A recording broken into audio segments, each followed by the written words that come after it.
Hello and welcome to this OECD webinar with me, Duncan Crawford. I'm an editor at the OECD, and today we're talking about artificial intelligence in education, specifically about whether artificial intelligence can make student learning more accessible and inclusive. Obviously, there's lots of hype and concern around AI at the moment, from self-driving cars to AI in medicine, to the potential for robots to take over millions of jobs. It's in the headlines almost every day. And in the realm of education, AI learning bots and other AI technologies are touted as having the potential to revolutionize learning in the classroom. According to one estimate, AI in education will be worth some $6 billion this year alone, and it's expected to be worth a lot more in the years to come. So it is a big business, but will AI create learning experiences that are more accessible and inclusive? Well, today I'm glad to say I'm joined by a fantastic panel of guests who are going to explore that very question. Joining us on the panel today, Wayne Holmes, Associate Professor at University College London; Kevin Johnston, a Programme Specialist at the US Department of Education; Emil Kroger, Senior Software Engineer from United Robotics Group. And I see he's got a robotic friend with him as well. Hello to the robots. I'm sure we'll find out more about him or her later on. And Nicole Rummel, Research Professor at the Centre for Advanced Internet Studies. Thank you so much to all of you for joining us. Before we get started, I want to let everyone watching and listening at home or in the office to know that you can take part in the conversation as well. Please do, sending your questions via the chat function at the bottom of your feed. Please include your name and where you're from, and you can ask a general question to everyone on the panel or direct them to a specific person. So please do get involved. Now though, let's kick things off. Wayne Holmes from University College London. Let's start with you. As I said before, there's a lot of hype about artificial intelligence. Many people have concerns about it as well, such as AI tools being used to cheat in lessons, for example. But supporters say there are lots of advantages. What do you think about AI in the classroom, particularly in terms of equity and inclusion? And thank you, Duncan, for the question, and thank you to OECD for inviting me to join this panel today. To answer your question, I kind of have to be upfront that I'm a bit skeptical about the claims. It's not just that can a particular tool be implemented safely in a classroom. My question is, should we be even attempting to implement that tool in the classroom in the first place? So we need to step back. In terms of equity and inclusion, a huge amount has been written about this. The problem is that there's very, very little evidence from the research community that's independent, that's at scale, that suggests that any of these things can actually happen. Now, if we're talking about, can the tools be used in a classroom in the West, in the developed country, then that is happening increasingly. But let's be clear, when we talk about AI, we're not just talking about the current crop of exciting generative AI like ChatGPT. The AI in education research community have been around for 45 years. In a recent paper, we identify more than 20 different types of AI tools that could be used in education. And generative AI is just one of those. But I think the two things I'll say, and then I'll stop, is firstly, when we talk about AI, it's as if we're talking about a technology that's somehow in charge of itself. But actually, AI is only a technology that represents a huge industry of people, from the developers and the researchers to the funders, the policymakers. So can AI add to equity and inclusion? Answer, well, it really depends on that ecosystem of people, whether or not the choices that are made are the right kind of choices to do that. One of the classic examples of where a given where these tools are supposed to support equity and inclusion is that, that fabled school in a developing country in the rural area. Now, we know that there are many, many, many schools like that around the world, and we know that the children in those schools do not receive the quality education they have a human right to. And there's been lots of suggestions that we could put AI tools in those kind of settings and we'd solve the problem. But I really don't think that's the case. What happens is, often there's not the infrastructure, there's not the electricity, there's not the internet. And even if we do have those, typically there's not the engineer who can fix the kit when it goes wrong, which we will do very, very quickly. And while we might help, the current cohort of students with this sexy AI technologies, actually, it really doesn't help the problem. The real problem is the lack of qualified and supported teachers. And so that's where we should be putting our emphasis. If we're genuinely interested in supporting equity and inclusion, then let's look at how we support, how we train, how we fund more teachers around the world. And I just don't buy that AI is going to solve that problem.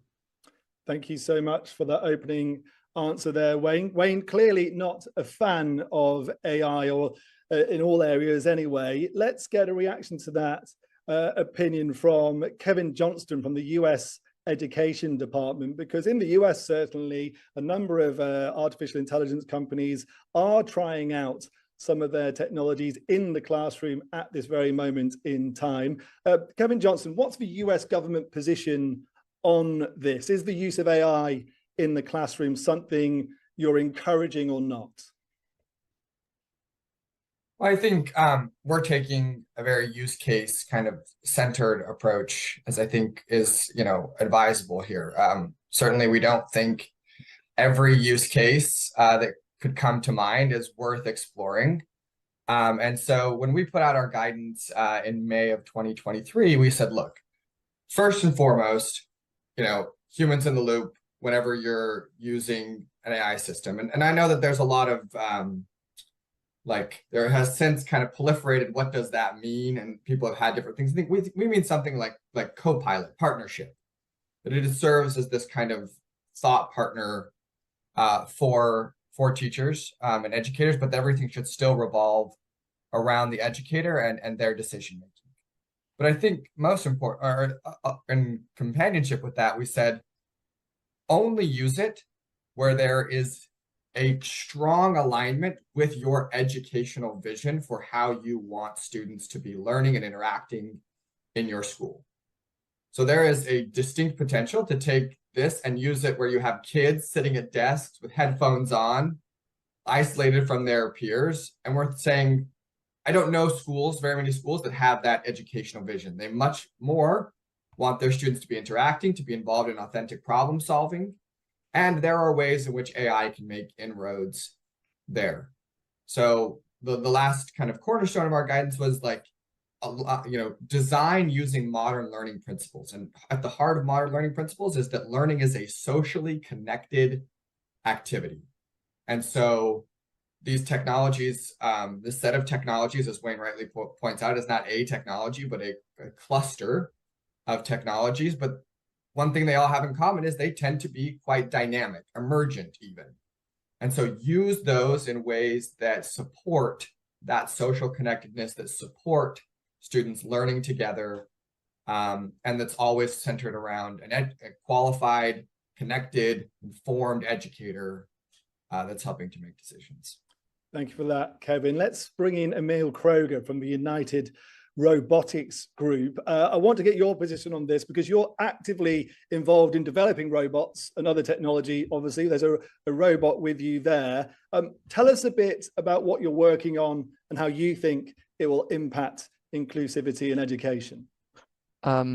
So it's interesting between robots and AI because the two are often put together. For example, in a lot of articles, like even your slide, if you're talking about AI, people put a picture of a robot. In practice, we've been working with those robots for a long time without any very deep AI principles. It's often a good way to bring students in the physical world to work on problems that are not on a screen or in abstract, but that are physical, which is nice for, I think, creating interest among students that might not be naturally interested in those kind of topics. So for me, that is one aspect to push towards more accessibility to students who are not generally interested in extremely academic things.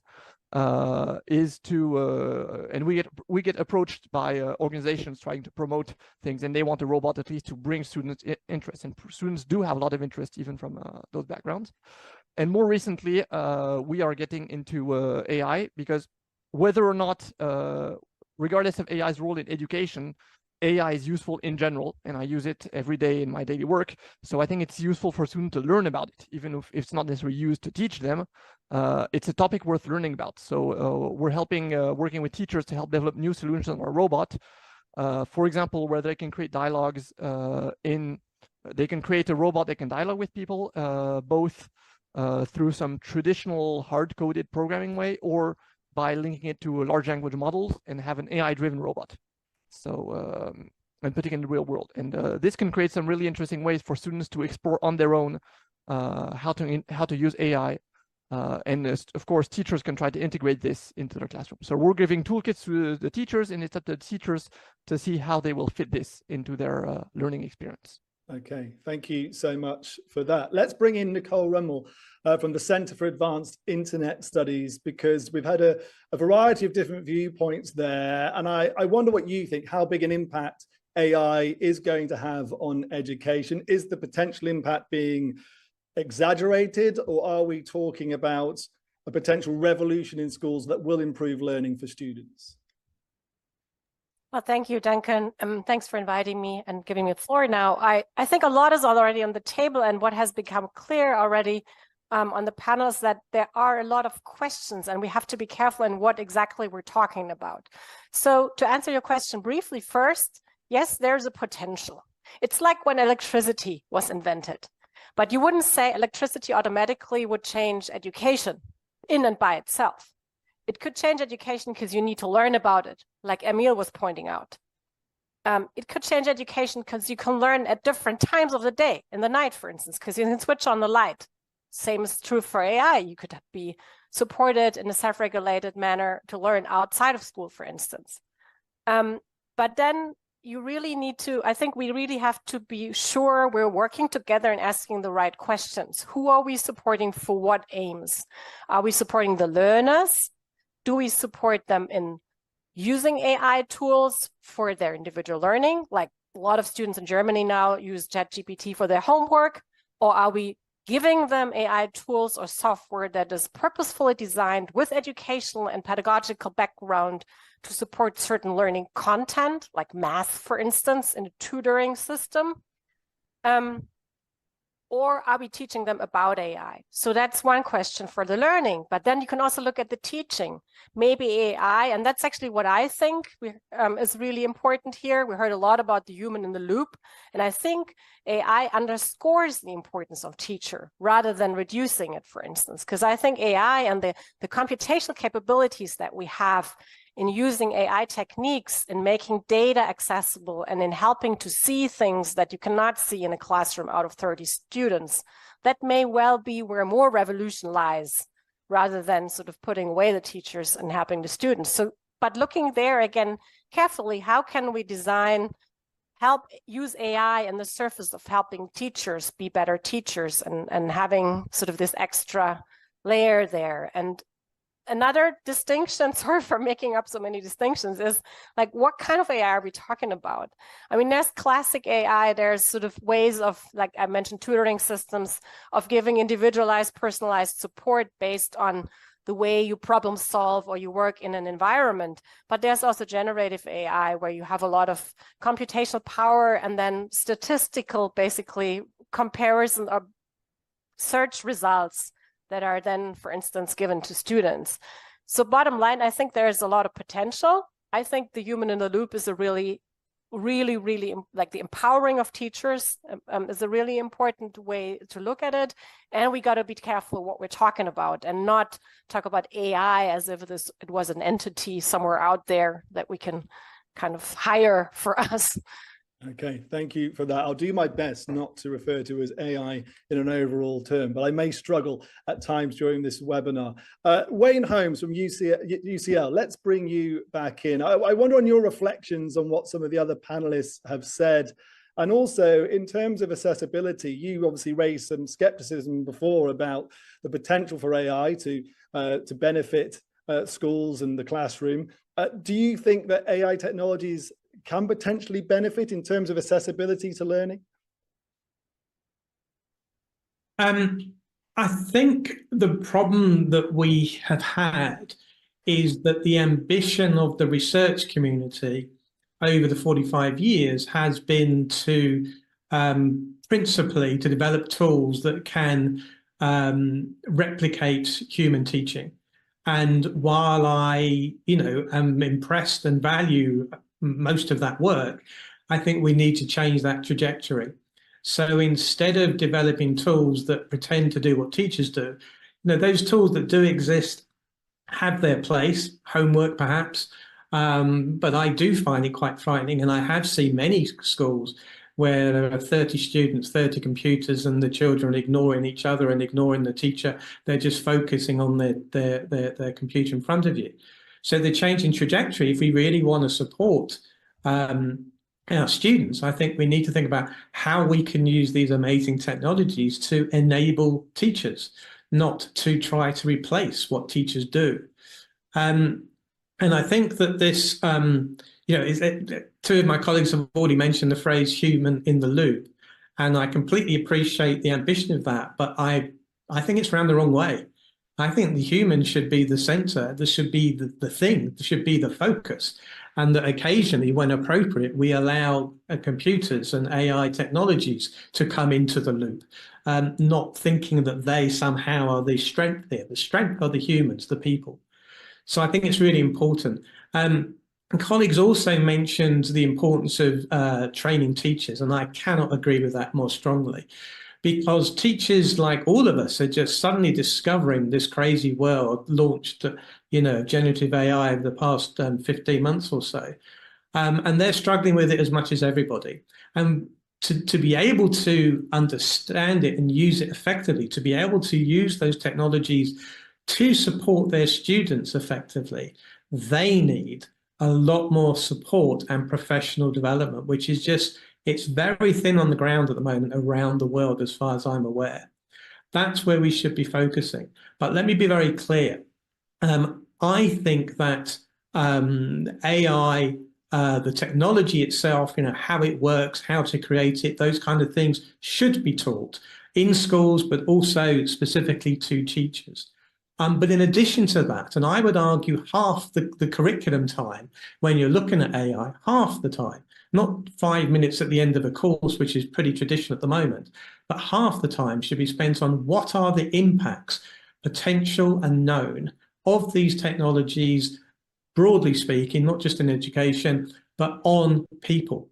And if teachers are not aware of those potentials, not aware of those challenges, so for example, most teachers who are happily using generative AI are not aware of the fact that these tools only exist on the backs of some incredibly poorly paid people in places like Kenya who were underpaid for looking at some disgusting materials that these tools originally generated.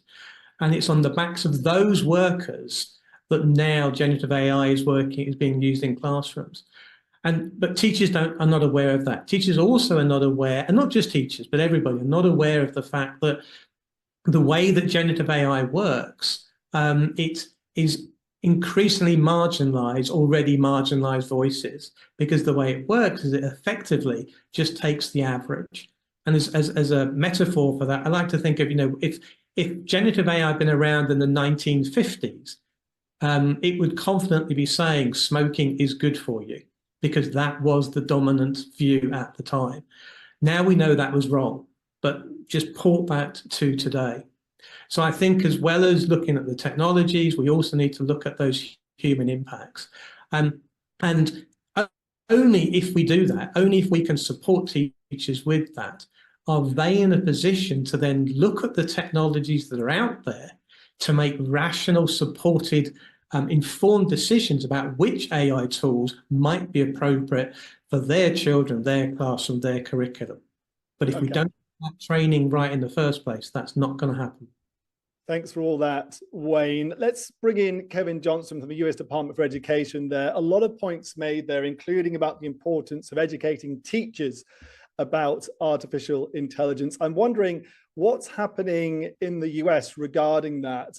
And also, if you take an AI bot, for example, who decides the curriculum? Who decides on the topics, the teaching methods, and so on when using artificial intelligence in education? Is it the tech companies that choose, or is the government involved in some way, or state or educators in states in the US who have some sort of oversight?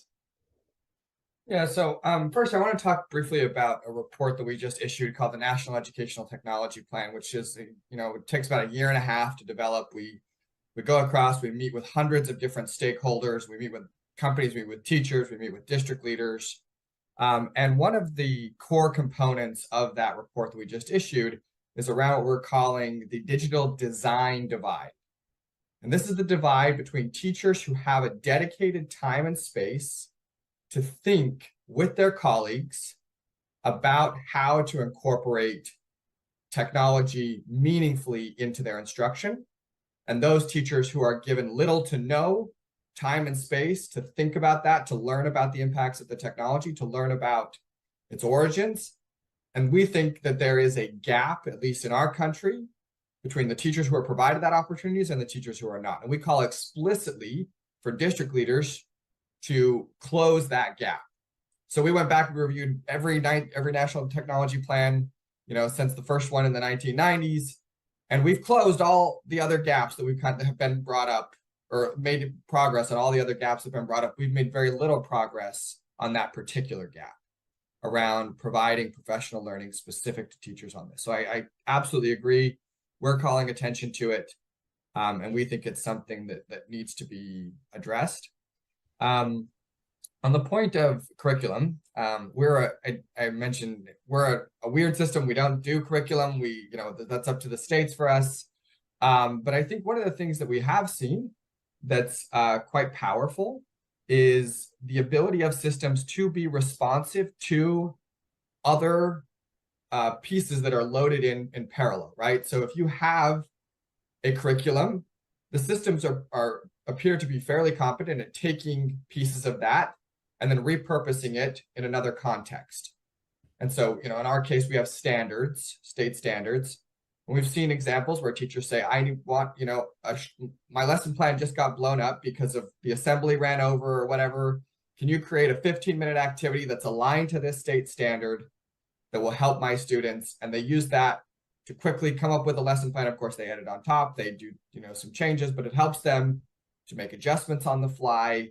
It helps them to think, quickly, to integrate other things. This is what the students have already learned, or this is what we're already talking about. Can you give me something that's based on that? And so I think the ability for these systems to quickly assimilate information that's context specific and then combine it with other information, it seems to be fairly dynamic. I'm also cognizant of we are in the early days. I think one researcher I was hearing say, you'll never experience anything worse in terms of user experience than you're getting now. Okay. And so, we're in the early days, but we're already seeing promising signs of being able to provide those kinds of supports for teachers. Thank you for that, Kevin. Let's bring Emil Kroger from United Robotics Group back in, because I'd like you to reflect on what Kevin said there about teachers and the need for them to be trained. Do you reach out to schools or teachers to support them in learning about your products? And also, in terms of accessibility, how can products such as yours help students who have specific needs? For example, if they're disabled, for example. Thank you. So for reaching out to teachers, yes, that is definitely something we do. We both actually, I've been involved several times in training groups of teachers on how to use our technologies, because that is very important. And I do confirm what Kevin was saying, that there is definitely a gap between some teachers who do have time to spend and energy to spend on these technologies and some who just do not. So it's really going to depend on the school and on the skill level sometimes of the individual teachers. They don't always have a dedicated teachers for dealing with sort of high-tech-ish topics. And often they will run into like a lot of detailed logistics issues due to their schools, networking, etc. So this can be a big time sink. We also work with various associations that are promoting STEM or helping in curricula, and typically those would rather be the ones helping build curricula and learning material. It's going to very much depend on the country. France, Germany, the US all have different standards. I wanted to react maybe, sorry, quickly on something Wayne was saying earlier on the AI that would tell you that smoking was okay. Interesting, because I've been chatting with other people integrating ChatGPT and text like that in their solution, and I have the advantage of being a more education use case. So we will deliberately show how it can get things wrong. For example, I had a long argument about my robot telling that it did not have a physical body, or a robot with wheels telling it could go up and down stairs, and it would insist that actually it had these sensors. I mean, there's no way. But that was it was very interesting. So we actually will design some examples in curricula that show the AI getting things wrong, because it's important for the students and the teachers to see this happening and see actually the limits of the system. Okay. Yeah. Thank you, Emil.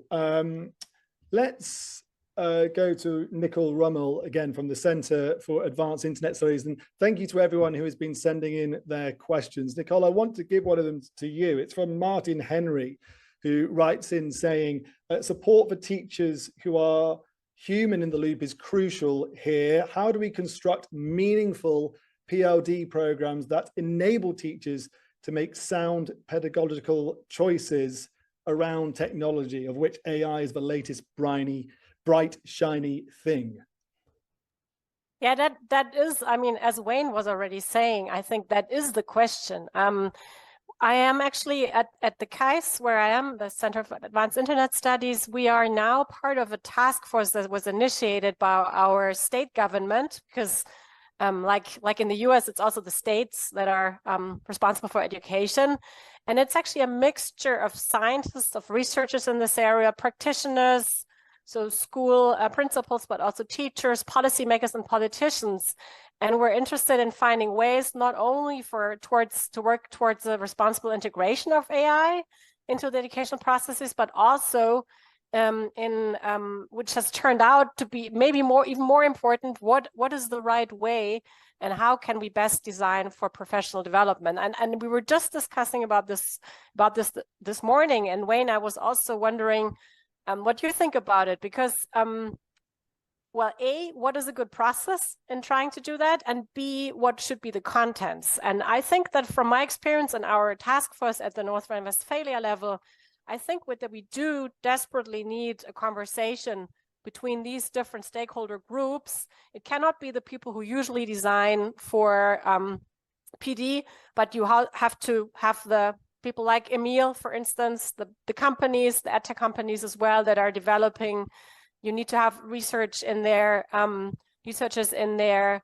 And then the question is, what do teachers need the most? I mean, Wayne, you already alluded to some aspects. And I think that there's, on the one hand, this need to find ways, like, for instance, maybe with a robot that is programmable to learn about AI, how it works, to make experiences, but then also to find ways to use tools, not like a robot, but tools like tutoring software, or even ChatGPT or other generative AI for learning in the subject areas, in math, in giving feedback, in languages. And so far, and I think, Kevin, I heard you say the same, in Germany, it's a lot of individual initiatives by schools, by very engaged teachers who are putting out their materials for others to use, who are finding clever ways of integrating it in their classroom teaching. But I think here we first need also pedagogical models that we can then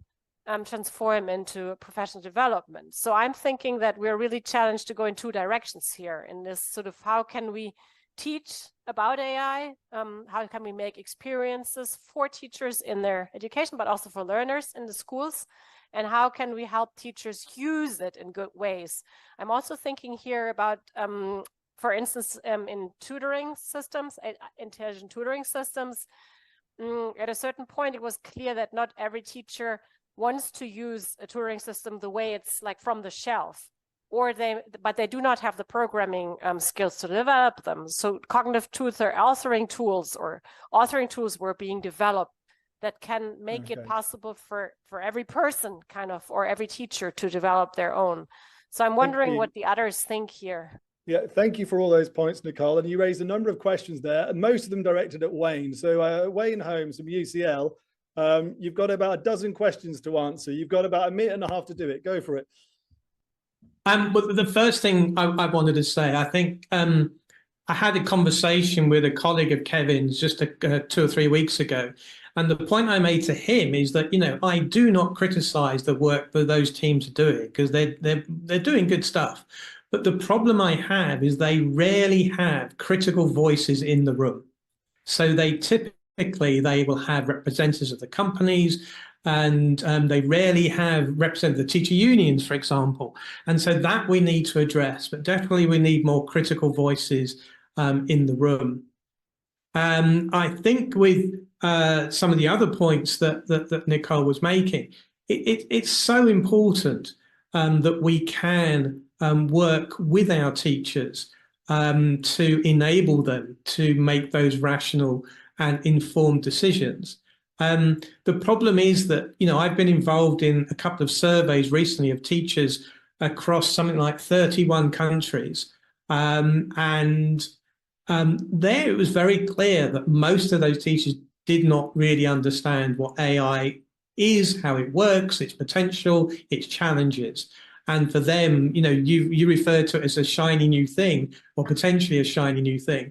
The other way I like to think of this is it's back to the US Wild West, where the guys in their wagons would go around selling the proverbial snake oil.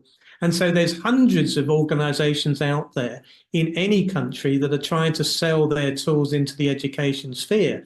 But the problem is we really don't know how effective they will be. So there's been, over the history of the AI in education research, thousands of studies, but there's been very, very few studies that are independent, that are at scale, and that check not just does it do what it says on the tin, but also is it safe?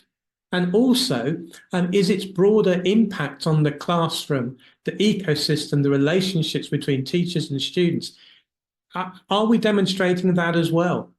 So before my minute and a half finishes, which I'm sure it did at least half a minute ago, I'm just going to refer to some work we're doing at the Council of Europe.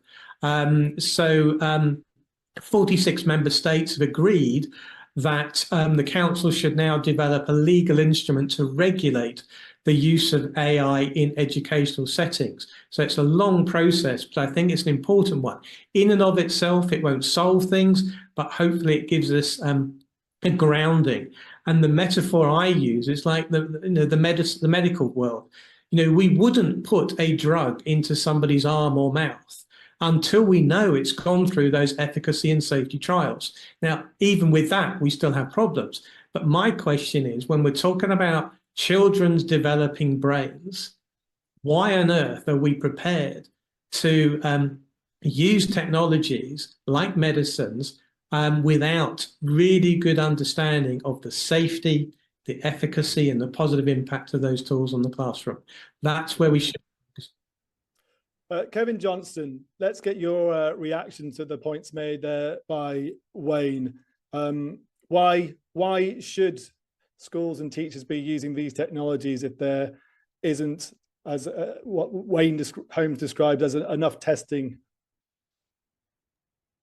Well, I think we have an independent research arm from the department. That's the Institute for Education Sciences. I'll put a link to a recent set of awards they made that folks might find interesting, that they're all kind of AI specific. And I think they would say, and we would say, there needs to be testing of these products for efficacy. And then, I think increasingly, we're seeing calls for testing on safety and bias and transparency and accountability and all those kinds of things as well. And so I think that's absolutely the right way to head. On that piece that I put in the I wanted to provide an example of one of the changes that was made for that particular competition. This isn't true of all competitions that we're running, but on that particular competition, we said, or the Institute said, if you don't have a partnership that has a researcher, a product developer, and representatives from a state or local education agency, then you're not like that's the bounds of the competition. Table stakes is you come in with the right kind of partnership and you tell us how this partnership is going to make sure that you have, you know, sufficiently robust perspectives at the table. Because I think one of the things that's very important is to think about not just that the types of interactions can change with AI, but the pace of development can change. And so we're looking not at, oh, we probably, like, you know, this conversation, like, oh, we promise we'll get the folks on board as we go along, but it's being very intentional from the outset and thinking that we have the right folks together as you get started, because you can move really fast in the wrong direction if you don't have those people together from the beginning. You're muted. Forgive me, my microphone was muted. Thank you for that, Kevin. Nicole Rummel, I see that your hand is raised. You'd like to come back on that point of Kevin's. Over to you. Well, actually, to the point of both of Wayne and Kevin, because I wanted to challenge you here a little bit, because I've been making similar arguments like you've been making, but then I get the response that, well, what do teachers do who are like in the classroom faced with their students using AI for learning, not just in their regular lives, but for learning? So how can we help there? So it's one thing to have like a process for developing and sort of validating AI tools that are like dedicated and developed in a dedicated manner for learning, for helping learning and teaching. But what do we do about the fact that students are simply it's pushing into the classrooms because students are simply using it? So how do we respond to that? Okay, well, we'll come to that in a moment, because I think part of this is about when we're saying how is the technology going to be used, we have someone with us who has a robot anyway, which is planned to be used with children. So I wondered, Emil Kroger, if you don't mind, can you tell us or demonstrate even with your robot, show us a bit about what it can do? I don't have an education program running here. Also, I mean, well, what can it do? You don't have to show us then. Oh, what can yes, it do? It can do a lot of different things, because basically it's made more as an open platform that teachers can use on their own. So we're not coming with a pre-built solution for a specific use case, though other people, some of our partners have developed, for example, language teaching with the robot, where the robot is a kind of language tutor, so you can practice spoken interaction. There's more common some programming lessons, but it's very multidisciplinary, robotics in general. Basically, anytime a technology exists, once you integrate into the physical world, it starts getting called robotics. But one thing we like a lot is creating interactions with the robot, dialogue, which is kind of a fun and engaging way of doing things with the robot, but also having the robot interact with the physical world, grasp things. The robot can perceive things, it has cameras, it can talk. So it's like a general toolkit for discovering all kinds of ways of interacting with the world and analyzing them. And I think in terms of the multidisciplinary manner, really, the multidisciplinary aspect really makes it easier to also involve students with different kinds of skills and different kinds of interests. It's not only about programming, it's really like script writing, creating a dialogue, designing a character. So it can be a very creative aspect as well. And like sound design, animations, dancing. Okay. Basically, you name it, we can have an example or a demo of the robot doing that kind of thing, and this robot and others. Okay, so you name it and it can do it. So let me come back to Wayne on that point then, because I mean, look, this sounds fantastic. It could be supportive of student learning in so many different ways, and if it can support personalized learning to adjust to people's needs, to their abilities, to their background, what's wrong with that? Is that a question for me or for Wayne? Oh, sorry. Look, we can identify hundreds of interesting test cases where these tools, AI tools, but also robots, have been used in classroom settings, and they get interesting outputs. I'm not disputing that. And, you know, I remember at the very beginning, I didn't want to give the impression that I hate artificial intelligence. I think it's fascinating, and I think there is huge potential. My problem is not with that. My problem is the ways in which it's being implemented today. And you picked up on the word personalized there. Personally, I think that's one of the biggest myths that we have in the use of AI in education. And I think it's problematic for several reasons. I think firstly, it's problematic because it assumes that teachers, human teachers, do not personalize, and they do on a moment by moment, minute by minute basis. They always have done, and good teachers will always do that. Secondly, the whole notion of personalization, this reification of the individual, with respect, it comes from Silicon Valley, or it's re-emerged from Silicon Valley, and actually it undermines the collaborative and social aspects of teaching and learning. Thirdly, you know, the claims for these tools offering personalized learning, and also, I dare add, saving teacher time, they've been around since the 1930s, 40s, 50s with B.F. Skinner and his original work in this kind of space with his teaching machine. So, you know, he was wrong then, and most of the tools that have claimed the same since have been wrong since, and I'm just not convinced that AI does it today, or the tools embedding AI does it today. And I think, you know, the real key thing is even if the tools can do it, and I've yet to see good evidence that they really can, what they tend to do is they personalize pathways, but they take everybody along different paths to the same output, the same destination. So that's not very personalized in my book. So, you know, not only am I not convinced these tools do it, I'm not convinced that it's actually the way forward in education. I think it's as I say, it's a Silicon Valley inspired approach that we really don't need. Thank you for that answer, Wayne. Let's go back to Kevin Johnston. Your reaction to what Wayne just said, but also I'm interested in are tech companies acting independently or working with governments to prioritize AI tools that support personalized learning in schools, in your opinion? I want to quickly take Nicole's question, if I can, that she asked about what should teachers do about the pushing in of these. And we've had roundtables with over 80 educators at this point, where we've invited them in, including both of our major representatives from both of our major unions here in the States.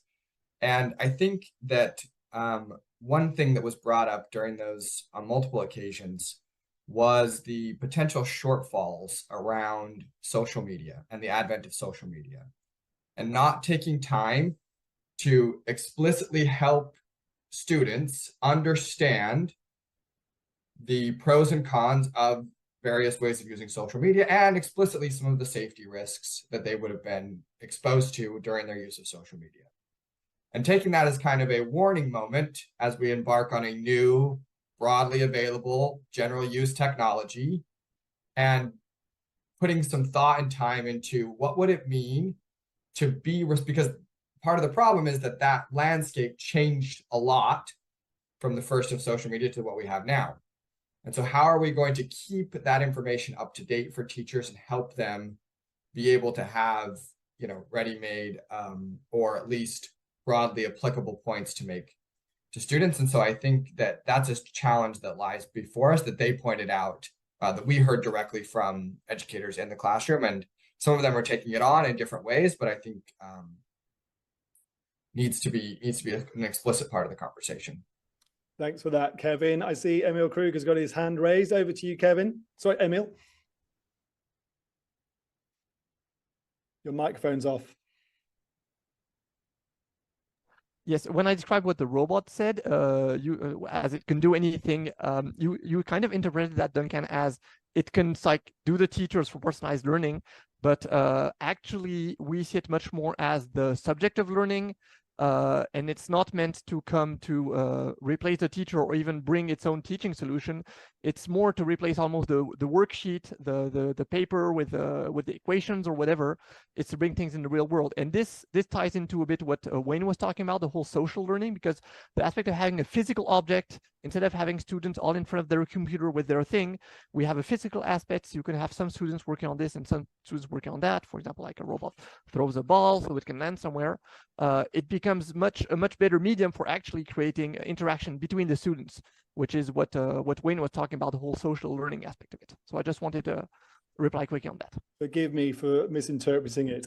Nicole Rummel from the Center of Advanced Studies.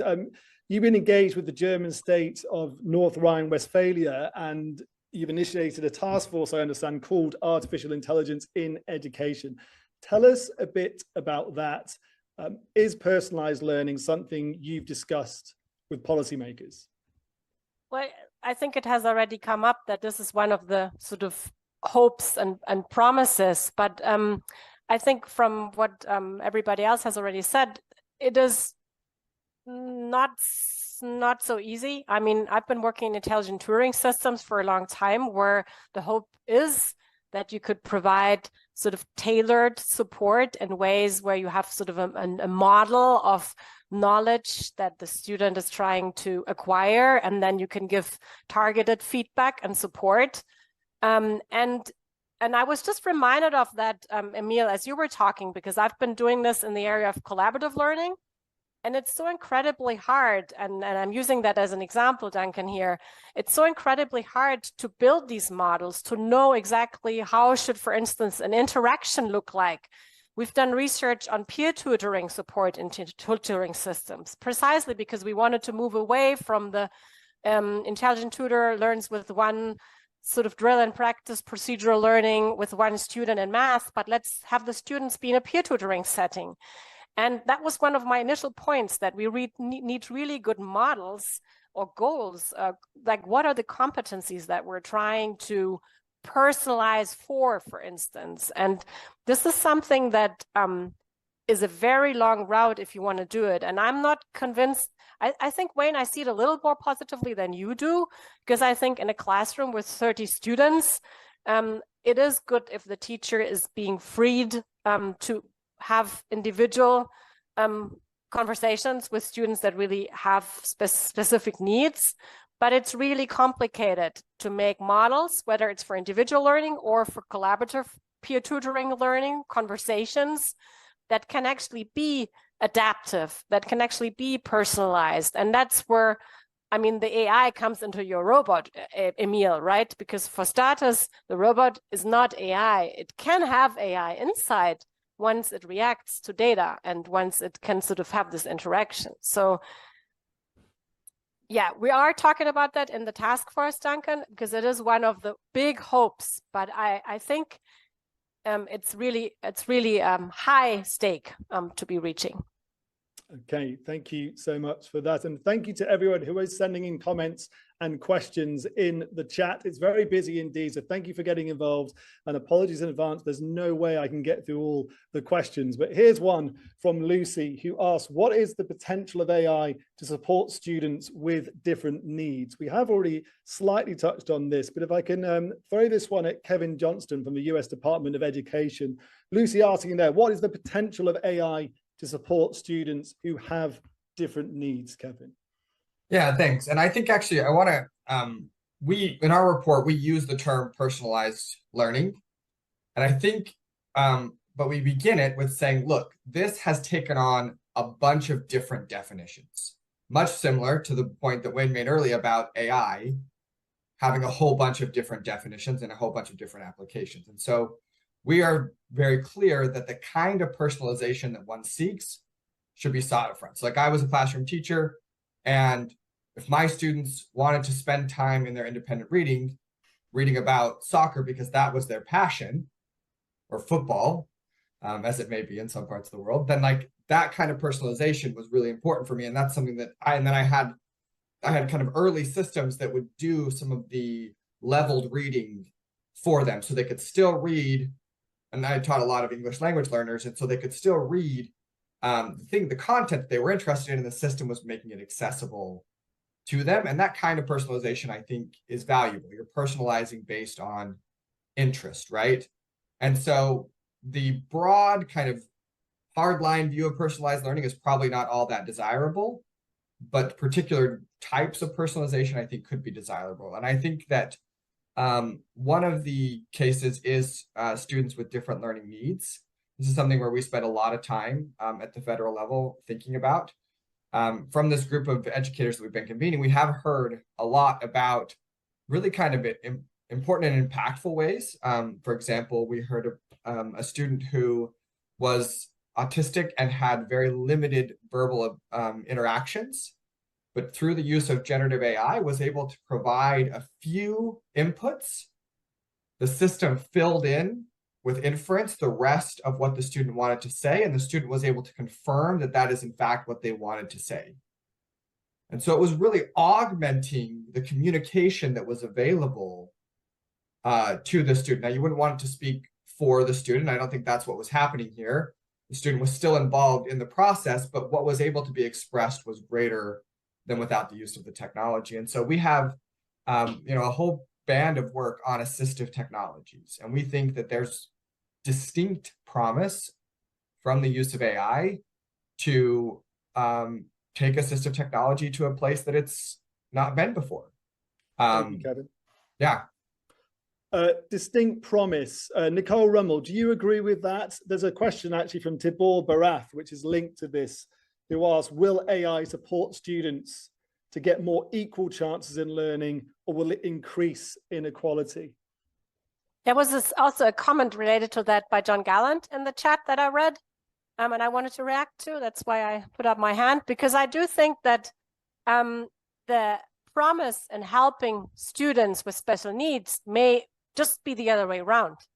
Kevin, just as a sort of thought-provoking thing here, because we found that in tutoring systems, for instance, it's fairly easy to keep students who are on a regular trajectory just practicing, challenging them at the right level, and that way freeing the teacher's time to have the time to interact with the students who do have special needs.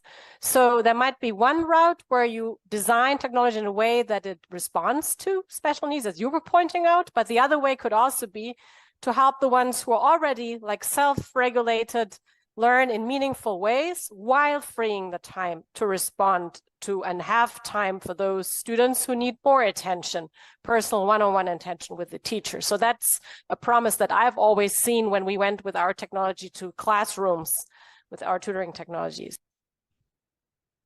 Thanks for that, Nicole. Wayne Holmes from UCL, your hand's raised.